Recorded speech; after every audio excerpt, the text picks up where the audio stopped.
ఓం శ్రీ మహాగణాధిపతయే నమ. ఓం శ్రీ గురుభ్యో నమ. ఓం శ్రీ సాయినాథాయ నమ. శ్రీ సాయి సచ్చరిత్రంలో 14వ అధ్యాయము. నాందేడ్ నివాసియగు రతన్జీ వాడియా మౌలా సాహెబ్ అనుయోగి దక్షిణ మీమాంస. గత అధ్యాయంలో బాబా యొక్క వాక్కు ఆశీర్వాదములచే అనేకమైన అసాధ్య రోగములు ఎట్లు నయమయ్యేనో వర్ణించితిమి. ఈ అధ్యాయంలో రతన్జీ వాడియా అనువానిని బాబా ఆశీర్వదించి సంతానము నిట్లు కలుగజేసినో వర్ణించెదము. ఈ యోగేశ్వరుని జీవితము లోపల వెలుపల కూడా సహజముగా అత్యంత మధురముగా నుండును. వారు నడిచినా, భుజించినా, మాట్లాడినా, ఏ పని చేసినను అన్నియు మధురముగా నుండును. వారి జీవితము మూర్తి భవించిన ఆనందము. శ్రీ సాయి తమ భక్తులు జ్ఞప్తి అందించుకుని నిమిత్తము వానిని చెప్పిరి. భక్తులు చేయవలసిన పనులు అనేక కథల రూపముగా బోధించిరి. క్రమముగా నవి అసలైన మతమునకు మార్గమును చూపును. ప్రపంచములోని జనులందరూ హాయిగా నుండవలనని బాబా ఉద్దేశము. కానీ వారు జాగ్రత్తగా నుండి జీవితాశయము అనగా ఆత్మ సాక్షాత్కారమును సంపాదించవలెనని వారి ఉద్దేశము. గత జన్మల పుణ్యము కొలది మనకు మానవ జన్మ లభించినది కాబట్టి దాని సహాయముతో భక్తిని అవలంబించి దానివల్ల జన్మరాహిత్యమును పొందవలెను. కనుక మనమెప్పుడునూ బద్దకించరాదు. ఎల్లప్పుడూ జాగ్రత్తగా నుండి జీవితాశయమును దాని ముఖ్యోద్దేశమును అయిన మోక్షమును సంపాదించవలెను. ప్రతినిత్యము సాయి లీలలు వినినచో నీవు శ్రీ సాయిని చూడగలవు. నీ మనస్సున వారిని రాత్రింబగళ్ళు జ్ఞప్తి అందించుకొనుము. ఈ ప్రకారముగా శ్రీ సాయిని అవగాహనము చేసుకొన్నచో నీ మనస్సులోని చాంచల్యమంతయు పోవును. ఇటులే కొనసాగిన ఎడల తుదకు శుద్ధ చైతన్యమునందు కలిసిపోదువు. నాందేడు పట్టణ నివాసియగు రతన్జీ. ఇక ఈ అధ్యాయపు ముఖ్య కథను ప్రారంభించెదము. నైజాం ఇలాకాలోని నాందేడులో పార్సీ వర్తకుడు ఒకడుండెను. అతని పేరు రతన్జీ. షాపుర్జీ వాడియా అతడు చాలా ధనమునార్జించెను. పొలములు, తోటలు సంపాదించెను. పశువులు, బండ్లు, గుర్రములు మొదలగు ఐశ్వర్యముతో తొలతూగుచుండెను. బయటకు చూచుటకు చాలా సంతుష్టిగా, సంతోషంతో కనిపించేవాడు. కానీ లోపల వాస్తవముగా నట్లుండేవాడు కాడు. ఈ లోకమునందు పూర్తి సుఖముగా నున్నవారొక్కరూ లేరు. ధనికుడగు రతన్జీ కూడా ఏదో చింతతో నుండెను. అతడు ఔదార్యము గలవాడు, దానధర్మములు చేయువాడు, బీదలకు అన్నదానము, వస్త్రదానము చేయుచుండువాడు, అందరికీ అన్ని విధముల సహాయం చేయుచుండువాడు. చూచిన వారందరూ అతడు మంచివాడు, సంతోషముగా నున్నాడని అనుకొనిరి. కానీ రతన్జీ చాలా కాలము వరకు సంతానము లేకపోవటచే నిరుత్సాహి అయి ఉండెను. భక్తి లేని హరికథ వలె, వరుస లేని సంగీతము వలె, జంధ్యము లేని బ్రాహ్మణుని వలె, ప్రపంచ జ్ఞానము లేని శాస్త్రవేత్త వలె, పశ్చాత్తాపము లేని యాత్ర వలె, కంఠాభరణము లేని అలంకారము వలె రతన్జీ జీవితము పుత్ర సంతానము లేక నిష్ప్రయోజనముగాను, కళావిహీనముగాను ఉండెను. రతన్జీ ఎల్లప్పుడూ ఈ విషయమును గూర్చియే చింతించుచుండెను. రతన్జీ తనలో తానిట్లా అనుకునెను, భగవంతుడెన్నడైనా సంతుష్టి చెంది పుత్ర సంతానము కలగజేయడా? మనస్సునందుల ఈ చింతతో అతడు ఆహారమందు రుచి కోల్పోయాను. రాత్రింబవళ్ళు తనకు పుత్ర సంతానము కలుగునా లేదా అని ఆతురతతో ఉండేవాడు. దాసగణ మహారాజునందు గొప్ప గౌరవము కలిగి ఉండేవాడు. ఒకనాడు దాసగణు మహారాజుని కలిసి ఆయనతో తన మనస్సులోని కోరికను చెప్పెను. దాసగణు అతనికి షిరిడీకి వెళ్ళమని సలహా ఇచ్చెను. బాబాను దర్శించుమనెను. బాబా ఆశీర్వాదము పొందుమనెను. సంతానము కొరకు వేడుకొనుమనెను. రతన్జీ దీనికి సమ్మతించెను. షిరిడీకి వెళ్ళుటకు నిశ్చయించెను. కొన్ని దినముల తరువాత షిరిడీకి వెళ్ళెను. బాబా దర్శనము చేసెను. బాబా పాదముల మీద పడెను. ఒక బుట్టలో చక్కని పూలమాలను తెచ్చి దానిని బాబా మెడలో వేసి ఒక గంపతో పండ్లను బాబాకు సమర్పించెను. మిక్కిలి వినయ విధేయతలతో బాబా దగ్గర కూర్చుండి ఇట్లు ప్రార్థించెను.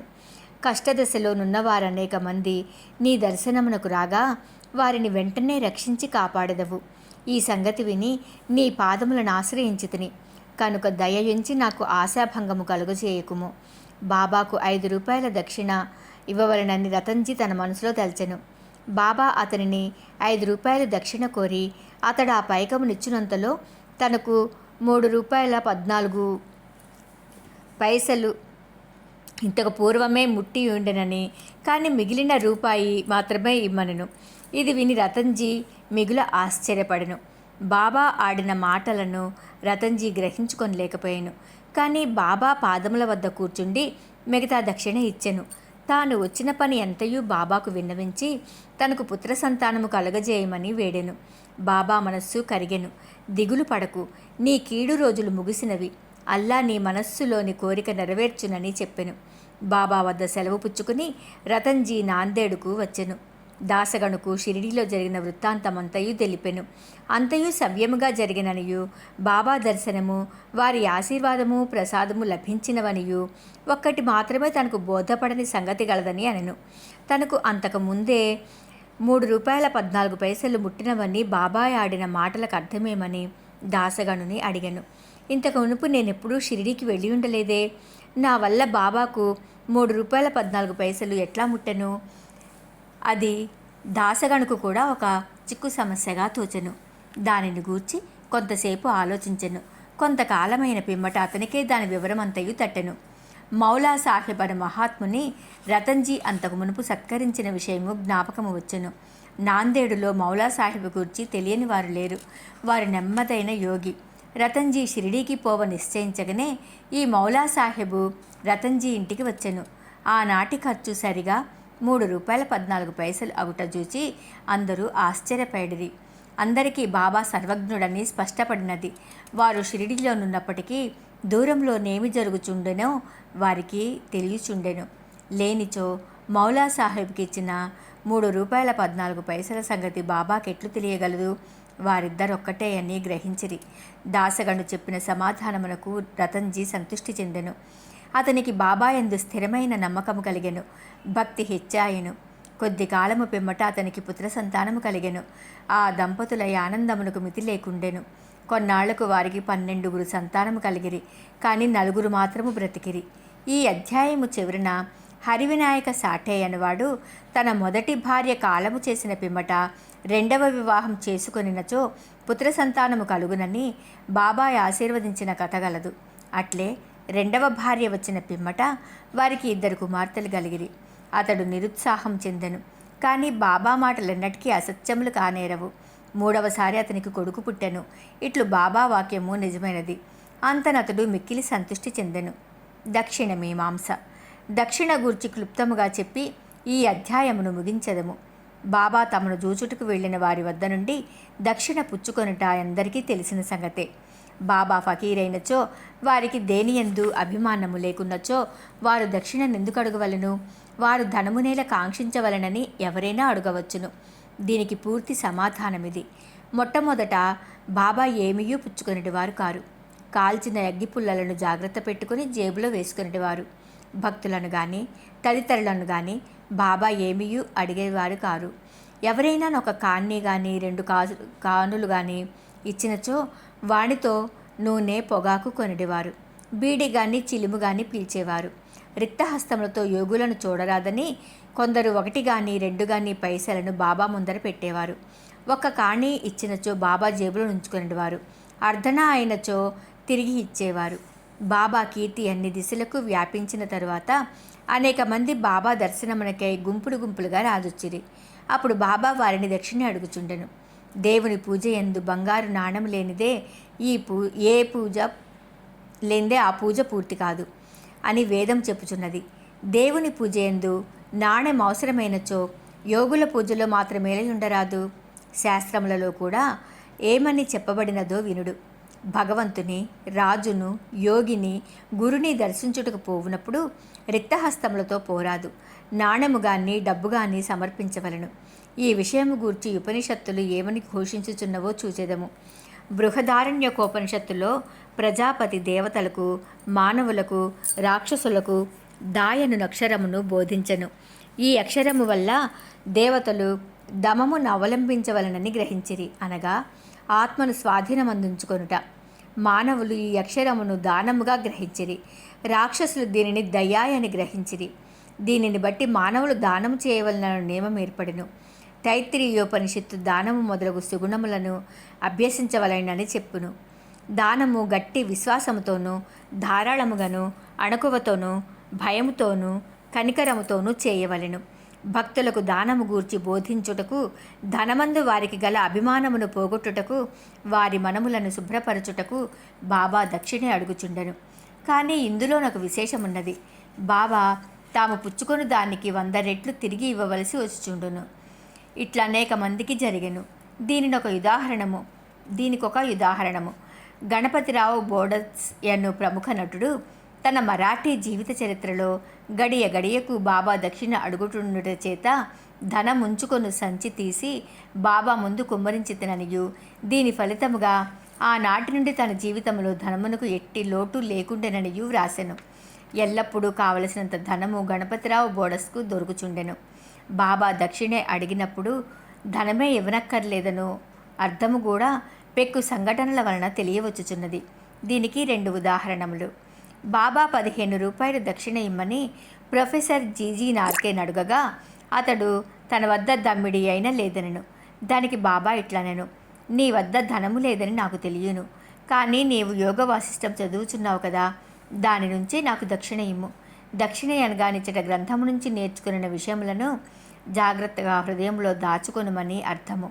ఇంకొకసారి తర్కడు భార్యను 6 రూపాయలు దక్షిణ ఇమ్మని బాబా అడిగెను. తన వద్ద పైకము లేకుండుటచే ఆమె మిగుల చిన్నపోయెను.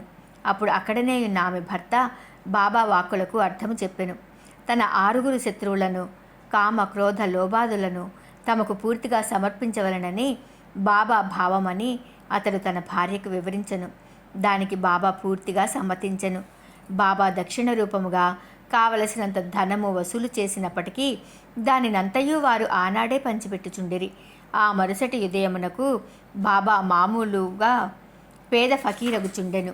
10 సంవత్సరముల కాలము వేల కొలది రూపాయలను దక్షిణ రూపంగా పుచ్చుకొనినను మహాసమాధి చెందునాటికి 7 రూపాయలు మాత్రమే వారి చెంత మిగిలెను.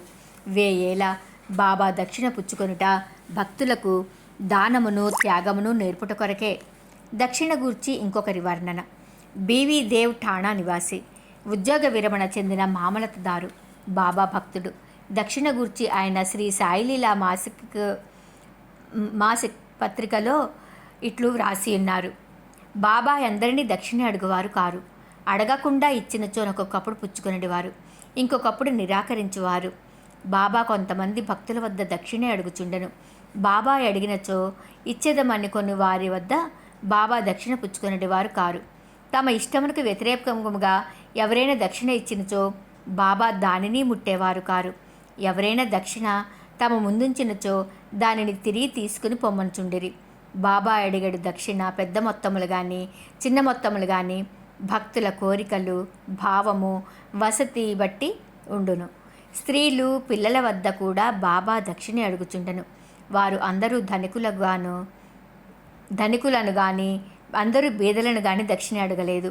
తాము అడిగినను దక్షిణ ఇయ్యని వారిపై బాబా కోపించి ఉండలేదు. ఎవరి ద్వారానైనా భక్తులు దక్షిణ పంపినచో తెచ్చిన వారు దానిని మరుచునప్పుడు వారికి దానిని గూర్చి జ్ఞప్తికి తెచ్చి ఆ దక్షిణను పుచ్చుకొనివారు. ఒక్కొక్కప్పుడు చెల్లించిన దక్షిణ నుంచి కొన్ని రూపాయలు తిరిగి ఇచ్చి పూజలో పెట్టుకొనమనేవారు. దీనివలన భక్తునికి మిక్కిలి ప్రయోజనము కనిపించుచుండెను. అనుకున్న దానికంటే ఎక్కువ ఇచ్చినచో కావలసిన దానినే ఉంచుకొని మిగతా దానిని తిరిగి ఇచ్చివేయుచుండిరి. ఒక్కొక్కప్పుడు భక్తులను కొనిన దానికంటే ఎక్కువగా ఇవ్వమంచుండువారు. లేదనినచో ఎవరి వద్దనైనా బదులు పుచ్చుకొని కానీ అడిగి తీసుకొని కానీ ఇవ్వమంచుండిరి.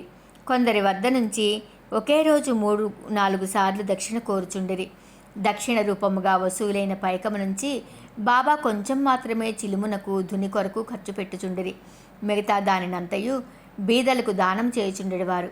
50 రూపాయలు మొదలు 1 రూపాయి వరకును ఒక్కొక్కరికి నిత్యము దానము చేయుచుండువారు. 50 రూపాయలు మొదలు 1 రూపాయి వరకును ఒక్కొక్కరికి నిత్యము దానం చేయుచుండువారు. షిరిడీ సంస్థానంలో ఉన్న విలువైన వస్తువులన్నీ రాధాకృష్ణమాయి సలహాచే భక్తులు తెచ్చి ఇచ్చిరి. ఎవరైనా విలువైన వస్తువులు తెచ్చినచో బాబా వారిని తిట్టెడివారు. నానాసాహెబ్ చాందోర్కర్తో తన ఆస్తి అంతయు ఒక కౌపీనము, ఒక విడిగుడ్డ, ఒక కఫిని, ఒక తంబిరేలు గ్లాస్ మాత్రమే అనియు అయినప్పటికీ భక్తులను అవసరమైన నిష్ప్రయోజనమైన విలువైన వస్తువులు తెచ్చుచున్నారనియు అనుచుండెడివారు. మన పారమార్థికమునకు ఆటంకములు 2 గలవు. మొదటిది స్త్రీ, రెండవది ధనము. షిరిడీలో బాబా ఈ 2 సంస్థలను నియమించి ఉన్నారు. అందులో ఒకటి దక్షిణ, రెండవది రాధాకృష్ణమాయి. తన భక్తులు ఈ రెంటినీ ఎంతవరకు విడిచిపెట్టిరో పరీక్షించుటకై బాబా వీనిని నియమించెను.